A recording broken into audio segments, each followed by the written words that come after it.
मैं आपको आज पढ़ाऊंगी PYQ NTPC। जो भी NTPC में क्वेश्चंस आने की संभावनाएं रहेंगी और जो प्रीवियस ईयर में आए हुए हैं हम उनको कवर करेंगे इसमें, जिसमें हम एंशियंट हिस्ट्री के क्वेश्चंस को देखेंगे। तो चलिए बढ़ते हम अपने पहले क्वेश्चन की ओर। पहला क्वेश्चन है हमारा, विशाल अन्नागर कहाँ से मिला? ऑप्शन ए है रोपड़, ऑप्शन बी है धोलावीरा, ऑप्शन सी है राखीगढ़ी, ऑप्शन डी है मोहनजोदड़ो। तो इसका जो आंसर है वो है मोहनजोदड़ो। विशाल नगर दोस्तों में मोहनजोदड़ो से मिलता है। साथ ही साथ मोहनजोदड़ो से एक स्नानागार भी मिला है और यहाँ से एक डांसिंग गर्ल की मूर्ति भी मिली है जो द्रव मोम विधि से बनाई गई है।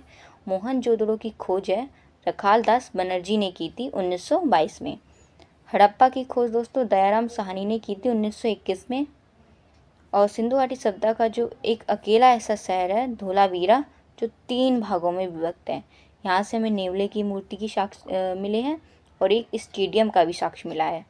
जो सिंधु घाटी सभ्यता की लिपि थी वो भावात्मक थी, जो दाईं से बाईं ओर लिखी जाती थी। इसके कुल 64 चिन्ह पाए गए हैं, इसमें सबसे ज़्यादा मछली आकार के और यू आकार के हैं।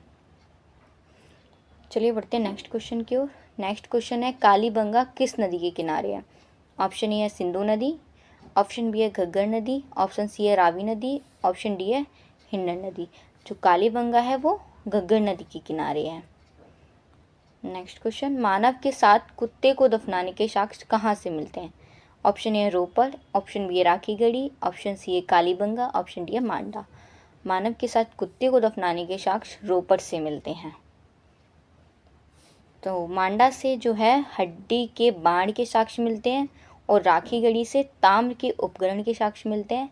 कालीबंगा से एक अग्नि हवन कुंड का साक्ष्य मिला है। और दोस्तों जो आलमगीर है वो हिंडन नदी के किनारे है। क्वेश्चन नंबर 4 है, ऋग्वेद की तुलना किस ग्रंथ से की गई है? Option A Mahabharata, option B Samaveda, option C Avesta, option D Ramayana. Rigveda की तुलना ईरानी ग्रंथ अवेस्ता से की गई है। ये एक ईरानी ग्रंथ है दोस्तों, अवेस्ता एक ईरानी ग्रंथ है। तो वैदिक सप्ताह के बारे में कुछ जानते हैं। जो ऋग्वेदिक काल है वो 1500 BC से लेके 1000 BC तक का माना जाता है। उत्तर वैदिक काल का जो टाइम है वो 1000 BC से लेके 600 BC तक का माना जाता है। और ऋग्वेद में कुल 10 मंडल और 1028 सूक्त हैं, जिसमें प्राचीन मंडल हैं जो 2 से 7 तक हैं और नवीन मंडल 1 और 10 हैं। आर्यों का निवास स्थल है जो सप्त सैंधव क्षेत्र माना जाता है, जिसका अर्थ होता है जहाँ 7 नदियाँ बहती हों। और सिंधु नदी जिनमें सबसे महत्वपूर्ण नदी थी और सरस्वती नदी सबसे पूजनीय नदी थी। नेक्स्ट क्वेश्चन है हमारा, ऋग्वेदिक काल में जनता द्वारा राजा को स्वेच्छा से दिया जाने वाला कर क्या कहलाता था? ऑप्शन ए है भूमि कर, ऑप्शन बी है आयकर, ऑप्शन सी है वली कर, ऑप्शन डी है चराई कर। जो ऋग्वेदिक काल में जनता द्वारा जो राजा को स्वेच्छा से कर दिया जाता था उसको वली बोलते थे। नेक्स्ट क्वेश्चन है, ऋग्वेदिक काल में कन्या को दिया जाने वाला उपहार क्या कहलाता था? ऑप्शन ए है बहुतू, ऑप्शन बी है धन्या, ऑप्शन सी है वली, ऑप्शन डी है माजू। कन्या को जो उपहार दिया जाता था ऋग्वेदिक काल में उसको बहुतू बोलते थे।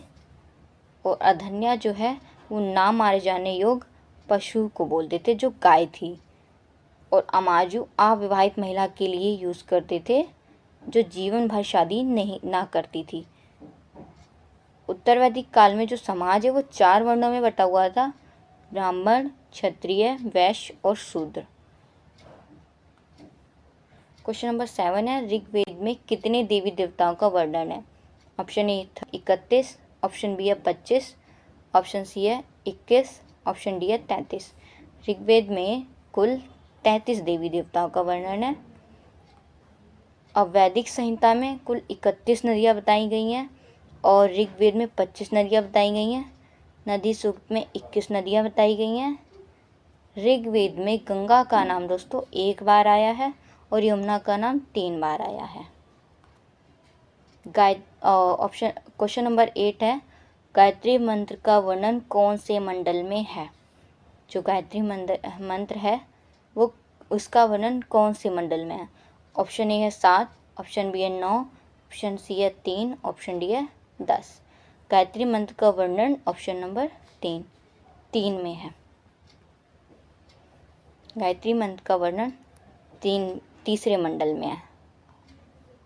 गायत्री मंत्र जो है वो भगवान सावित्री को समर्पित है, जिसके लेखक विश्वामित्र हैं, और 9वें मंडल में सोम का वर्णन मिलता है।